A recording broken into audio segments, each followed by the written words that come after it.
I cleaned up your room, Lara. It was a mess. Emerging from my room with a smug grin on her face was Sherry, my son's wife. Oh, thank you. I had just cleaned my room a few days ago, but maybe it still looked messy to someone else. I decided to just thank her for now.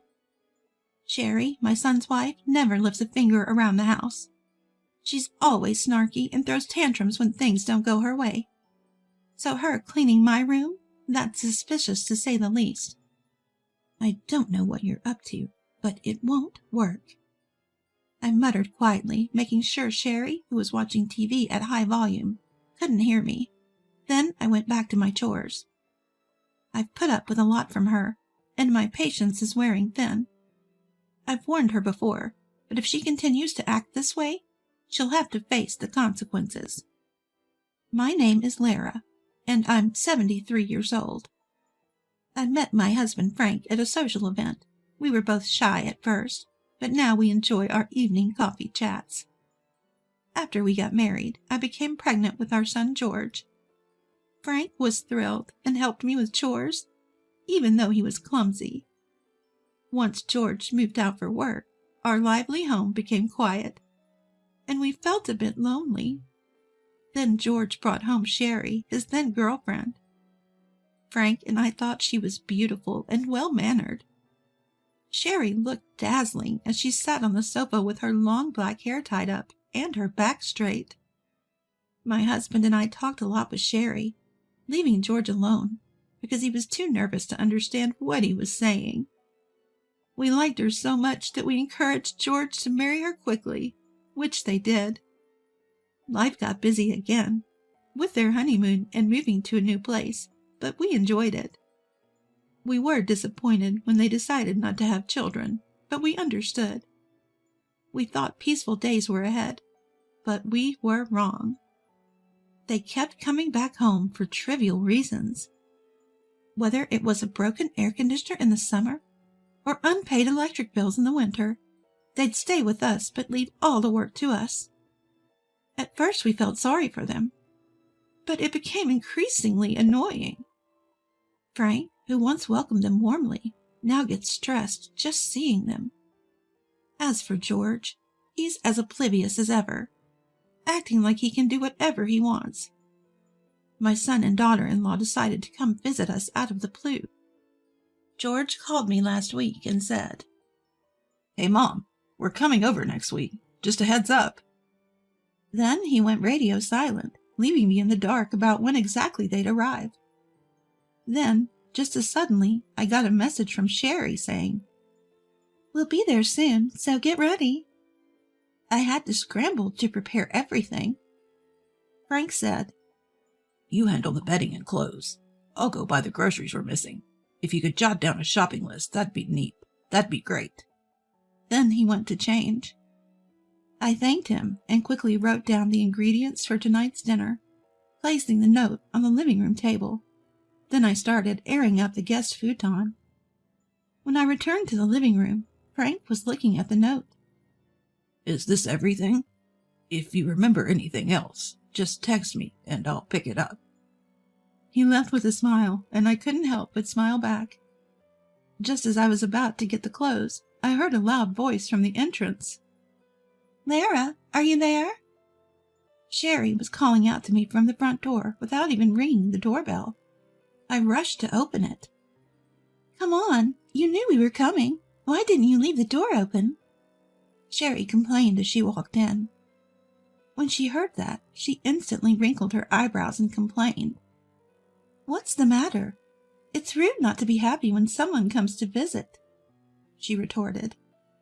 I held my tongue and welcomed her in. "Where's George?" I asked, noticing his absence. "Oh, Frank snagged him for grocery shopping." I was a bit annoyed by her nonchalant attitude, but decided to let it go and continued with my preparations. Sherry didn't lift a finger to help. She just sat there, eating her own snacks and occasionally laughing at the TV. After a while, she suddenly stood up and left the living room. I assumed she went to the bathroom and didn't think much of it, but when she returned, she looked pleased. Lara, your room was a mess, so I cleaned it up for you. I was taken aback. She had gone into my room without asking. I had questions, but decided to thank her anyway. She grinned and plopped back down on the sofa. Just then, Frank and George returned. I had asked Frank to buy quite a lot, knowing that the young couple would be staying for a few days. Frank had apparently enlisted George as his pack mule, and it looked like he had accomplished his mission. Frank handed me the groceries, stepping over a visibly exhausted George, who was still holding bags at the entrance. After saying thanks, I took out what I needed and started putting the rest away in the fridge. Hey, George, stop lounging and bring everything here.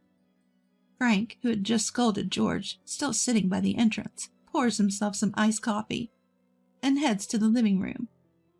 George looked a bit annoyed, eventually brings in all the bags in a few trips. Man, I'm beat. Mom, pour me some iced coffee, too. Do it yourself. Frank scolds George again for his whiny tone, but I prepare the coffee with a wry smile. Welcome back. Thank you. Dinner will be ready soon, so just wait a bit. All right. George says as he takes the iced coffee and heads to the living room. He sits next to Sherry and gulps down his drink. I continued preparing dinner, but Sherry doesn't offer to help. Not that I expected her to. In fact, I'd rather she didn't. She might mess something up. Eventually, dinner is ready, and we all eat. It's a simple spaghetti meal, but no complaints from George or Sherry, so it's all good. After dinner, the room had that relaxed post-meal atmosphere. Frank and the young couple are watching TV. No conversation, but that's better than the alternative. I leave the living room to get their change of clothes. On my way, I run into Frank, who's just come out of the shower. Should I offer George the shower first? I can go last. Oh, you've been out shopping. I can't make you wait. I enter the living room laughing, to find George dozing off. George, don't sleep here. Go take a shower. Stop nagging. George replies listlessly. I place his change of clothes on him and hand Sherry hers. Sherry takes the clothes, but quickly pushes them back with a frown. I like the ones I wore before. They weren't this flimsy. I'm taken aback by Sherry's complaint, but arguing would only escalate things. Oh, is that so? Wait a moment. As I go look for the other clothes, George, uninterested in the whole affair, yawns and heads to the shower. While searching, Frank pops his head in. Do you know where my golf balls are? Aren't they next to the closet where you usually hang your coat and bag? I can't find them. Puzzled, I watch Frank leave and then go to Sherry with new clothes. Ah, this is it. You get what you pay for. Yes, these clothes I bought when Sherry and I went shopping specifically for when they stay over. Sherry had insisted on something expensive, and I had given in. I'll shower next. I don't want to go after an old person. Just as I'm about to retort, Frank returns, looking concerned. Still can't find them? Yeah. Sherry, do you know where the bag of golf balls next to the coat closet is? Frank, seemingly at a loss after searching everywhere, decided to ask around, not expecting much of an answer. What he got was a shock. I have no idea what you're talking about. Are you accusing me of stealing? That's terrible. How could you suspect me? Sherry's loud denial left me stunned. Frank tried to explain it was a misunderstanding, but an irate Sherry wouldn't hear it. George, freshly showered, returned, and we all tried to calm her down, but she stormed off to the shower room still in a bad mood. The living room fell silent, filled with tension. What just happened? George asked Frank, noting that it's rare for Sherry to be this flustered. But why did she really get so angry? I couldn't help but suspect Sherry based on her usual behavior. Come on, Dad, apologize. You're practically accusing her. Before I knew it, George and Frank were arguing. It took me quite a while to break it up. Just then, Sherry returned from her shower, making things even more complicated. Now Frank was the one being grilled by the young couple, but Frank didn't back down, especially when he scolded Sherry for her behavior today. She stormed off to the guest room. George continued to yell, blocking Frank, who tried to follow her. You keep blaming Sherry, but you haven't apologized for suspecting her. You never apologize. That's what I hate about you. Fed up, Frank muttered, "Do as you please," and returned to his room. The living room fell silent again. I sighed and headed for the shower. "I'm going to bed," George said curtly. Heading for the guest room, I stopped him. The guest futon smells musty, George. Sleep in my room. Sherry when Frank and George went shopping, and Sherry overreacting to Frank's words. It just seemed suspicious to me, so I started to think that she was planning something by saying she had cleaned my room. So I decided to let George use my room, which was supposed to be for Sherry. "Your room? I'm fine with a little mustiness. I'm not a kid anymore." "What if you get pneumonia?" "See, that's what I mean. Fine, I get it." George seemed annoyed, but gave in and headed to my room. I glanced at the guest room Sherry was using. She wouldn't know about this exchange, being in a bad mood. If nothing's wrong, that's fine. I planned to prepare the guest room for George tomorrow. George opened the door to my room and went in. "Whoa! What the?" I heard George scream and rushed to my room, flinging open the half-closed door. I turned on the light and was speechless. George was in the room, clutching his leg in pain, surrounded by a scattering of golf balls. The golf balls Frank had been looking for were strewn all over my room. In a pitch-black room, George must have stepped on it. Of course he did. Who would ever think there'd be golf balls scattered all over the room? George lost his balance, stepping on one, tried to regain it, but ended up putting his weight in the wrong place and fell. It seemed like he hit the floor hard with his entire body. He's clutching his leg and whimpering, tears streaming down his face. Hearing the commotion, both Frank and Sherry came out of their rooms. Frank peered into the room from behind me and said, "What's going on here?" as he tried to help George up. But Frank also tripped on a golf ball and almost fell just like George. I turned around. There stood Sherry, pale as a ghost, trembling. Why is this happening? This is Lara's room." Her voice was so soft, it could have been drowned out by Frank's urgent questioning of George. "Yes, this is my room. Speaking of which, Sherry, you cleaned this room today, didn't you?" At my words, Frank and George turned around, and Sherry took a step back, flustered. "Did you see these golf balls when you cleaned?" I asked gently. Sherry just stood there, shaking. "Sherry, do you know anything about these golf balls?" Still Sherry remained silent. "Hey, Sherry, what's going on? Answer me." George, losing his patience, raised his voice. But he's clearly in pain from the fall. I didn't know you'd be coming into this room." Reluctantly, Sherry backed away, shaking her head. Frank muttered, "We have no choice but to call an ambulance and the police." At those words, Sherry collapsed on the spot, sobbing.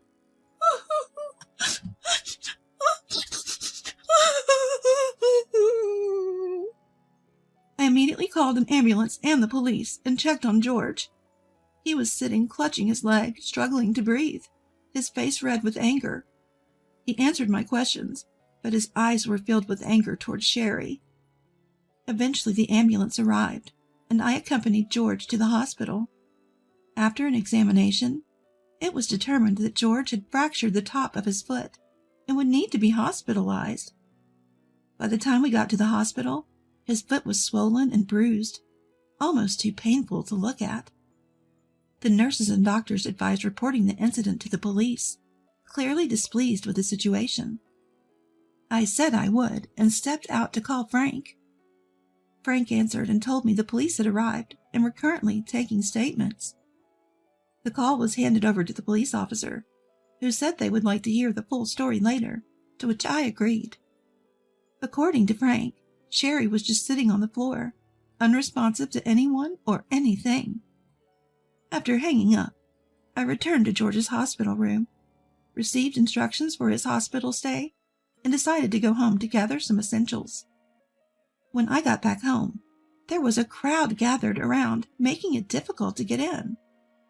Finally, making it inside the house, Sherry immediately started to lash out. "Why wasn't it you? Why did George go into that room? If you had gone in, none of this would have happened to George." Breaking free from the police officer's restraint, Sherry lunged at me. "It should have been you. You're already old. If you had fallen, this house and this land would have been mine soon." Sherry, spewing hateful words with a ferocity that felt like she could bite me, was pulled away by Frank and the police. Still, she continued to hurl insults at me, struggling to break free and lunge at me again. And then Sherry was finally arrested. Suddenly, silent as if a switch had been flipped, she was escorted out of the house by the police. She was put into a police car and taken away, drawing the attention of many onlookers. Left behind, Frank and I stood there, stunned, watching the whole sequence of events unfold. Snapped back to reality by the police officer, I briefly answered their questions, and then headed back to the hospital with the essentials George needed. When I got to the hospital room, no nurses or doctors were around. After hearing about the situation at home, George, who had forgotten about his severe injuries, started making a commotion. A nurse rushed in, and we managed to calm him down. "I've been suspicious of her for a while. The way she sometimes looks at Mom bothers me. I've been meaning to say something." Despite what he said, I'd never sensed any such thing from George, nor did it seem like he'd noticed. Rather, he always seemed to avoid getting involved in troublesome matters. George has always been the type to say whatever sounds good to get through the moment. This time was probably no different. I was utterly exasperated. "Hey, Mom, I've been thinking for a while now." George, who had been ranting just moments ago, suddenly lowered his voice.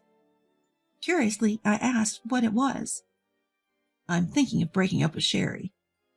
I was surprised, but considering everything, it wasn't unreasonable. I don't know how Sherry acts when it's just her and George, but her behavior during visits has been terrible. She acts as if she's entitled to special treatment, refuses to help out, and throws tantrums if things don't go her way. We've never liked her, but we never thought about forcing George to divorce her. We've never been fans of her behavior, that's for sure. But that doesn't mean we ever thought about pushing George to divorce her. We never asked George what he thought about Sherry, and it felt wrong to even consider it. After all, George is an adult, and it's not our place to meddle in his marriage. Frank and I have even talked about staying out of it if George doesn't say anything. But now George is coming to us for advice on divorce. I was at a loss for words. "Mom, she's always been so harsh with you, and she's been rude to Dad too. I can't take it anymore." That's when I felt something was off. Sure, Sherry has never held back her disdain for me. She doesn't even try to hide it, and I assume she acts the same way when it's just her and George. But she's indifferent to Frank. Frank is a gentle soul, but he's not much of a talker and has a stern face. That's probably why I've rarely seen them talk since they got married. So it felt odd when she got flustered after Frank asked about the golf ball incident. She usually just gives cold replies, but this time she raised her voice. She must have felt exposed by Frank. "Do I have to pay alimony if we divorce? And there are hospital bills too. Can you help, Mom?" That's when it clicked. George has been trying to butter me up for this very reason. It's heartbreaking, but George is my flesh and blood. I can read his expressions and gestures. I know what he's thinking. I've always found him adorable and couldn't help but meddle, but ever since he hit puberty, he's found it annoying. Like Sherry, George also resents us, but he's playing the good son for the sake of money. "Hey, George, What happened to the money for the car you said you were going to replace? The other day, when our son and his wife were visiting, my son said he was thinking about getting a new car and needed some financial help because it was a bit pricey. Obviously, if he mentioned this in front of Frank, he'd be met with opposition, so he discreetly came to me. I couldn't say no to my dear George, so I gave him the full amount. But the car he drove home in was the same one he had before. So you haven't bought it yet? If that's the case, you can use that money for the hospital bills. It might not cover alimony, but it'll help. But then what about the car? You can save up again once you're better. We have our own lives, you know. You're old enough to figure things out yourself. I'm pissed off. I was dumbfounded that George still expected financial help from us at this point. I left the hospital after saying just that. The truth is, I knew George had been squandering the money I gave him. Sherry had told me, though she was obviously benefiting from it too. I've always worried about him and meddled in his affairs, but it seems that has backfired. I took this as a good opportunity to tell Frank everything. After hearing me out, Frank said, I've been meaning to talk to you about this. He recently lost his job and is in considerable debt. I was shocked, and so was Frank, who had heard this while they were out shopping. At this point, there's nothing more to say to George. Frank and I decided to disown him. Some time has passed since then. Sherry is now in prison after being convicted in court, and it seems she divorced George before the trial began. But later I heard that it was Sherry who initiated the divorce. Apparently, they were both initially enjoying the money they'd gotten from me, but George started reducing Sherry's share until he stopped giving her any at all. That's why she did what she did in my room, thinking it would bring money her way. It's a terrifying thought. As for George, he seemed to cling to the idea of divorce once Sherry suggested it, and ultimately agreed. He's not burdened by much alimony, but he's drowning in the debt he created. Of course, the money for the car had long been gambled away. We covered his hospital bills, but he's working hard to pay off his other debts. It's a pathetic situation, but it's the result of his lifelong dependency. I hope he learns from this. As for Frank and me, the money we'd been giving George actually came from Frank. I didn't have that kind of money, but Frank loved George and wanted it to come from me. Now that's no longer an option. We're planning a hot spring trip we've never taken before. I do regret putting George through all this, but considering everything, it can't be helped. Now, the happiest moments are when Frank and I are looking at travel magazines.